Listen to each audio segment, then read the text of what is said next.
October 7, 1952. While traveling to Earth, a spectacle of clusters of bright stars glowed before us. The vehicle's movement through the soup of energy known as space created a funnel-like vortex from a higher reality dimension to a lower three-dimensional existence. Our travel to Earth was a common itinerary in the Milky Way galaxy, where billions of utopian planets, moons, and ships, in every conceivable size and scope, exist. Space travel is a reality enjoyed by countless advanced civilizations living amongst the endless number of star systems in the universe. The technology behind the ship I traveled in surpassed theories and conjectures from earthly perspectives concerning spaceflight and physics and resides in the magical and supernatural spectrum, where souls enjoy a far different reality than what is found on Earth-like planets. My colleagues and I entered a war planet called Earth, where harmony and knowledge of the cosmos elude most of the inhabitants equally. The ship came to a sudden stop and Earth appeared in front of us. I could see clearly the whole time without the aid of physical eyes, as my companions and I were in spirit form while traveling through a quagmire of dimensions. The vessel contained several beings that were mostly spirits, but other types of beings in various stages of physical garb and variations of ethereal structure traveled on the ship with us. A companion of mine that I called Lee was assigned to me and assisted me for a period during my early stages on Earth. While on the ship and orbiting Earth, my companion lets me view segments of the life I would experience during the coming decades as a human being. The human body I was to enter was tailor-made for me, as is true for everyone that enters Earth, for any length of time as inhabitants. I saw the 9-month-old fetus inside the mother's womb that soon would be my prison, squirming inside her belly. I watched her give birth to a baby boy, the boy I would become a week after the birth of the fetus. I remained in the craft with my companion Lee, until that time.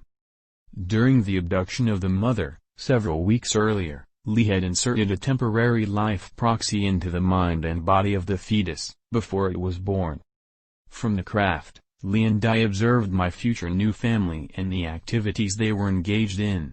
My soon-to-be sibling was a 4-year-old girl, destined to be my sister, and my appointed mother and father, who were struggling to make a life in the war-torn and impoverished country of Italy. What I viewed and was destined to be part of, the horrid living conditions of that part of the world, did not affect me emotionally. I was a spirit and not yet in possession of a human physical body, a body with embedded emotions and the compulsory suffering that is imposed on humanity by the galactic protocol. I was inside of a supernatural vessel orbiting Earth and felt no pain or sorrow. At the appointed moment, I became a new member on the planet that I had gazed upon over a period of several days, in preparation for becoming human. Souls entering Earth enter with a blank slate and are given a new beginning with some predetermination mixed in.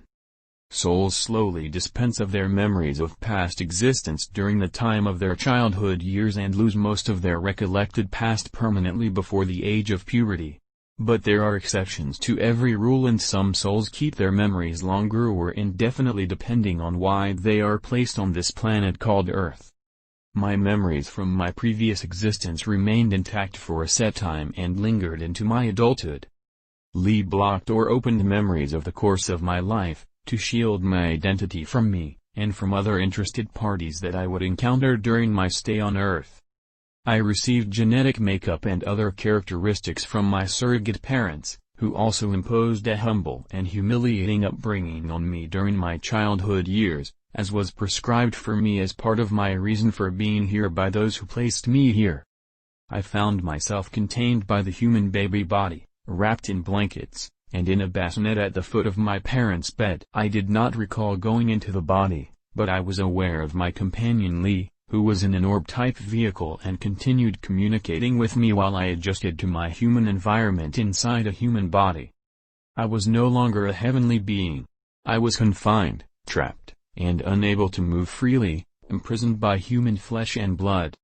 My first frustrated emotion exploded out of me and consumed me with uncontrollable crying. Alerted by my shrieks, my mother picked me up and placed me on her breast, and I fed off her milk. Calmed by the delightful drink, I fell into a deep sleep. The next morning, I was awakened by the sunlight streaming into the room and became fully aware of my new human surroundings. My companion Lee removed my soul from the baby's body, my prison, and placed me into the orb with him. A proxy, non-living soul substance, was placed into the baby by Lee, until my return.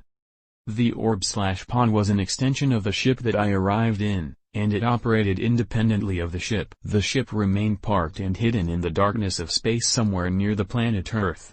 The orb, my companion Lee, and the ship remained invisible and non-existent to humans.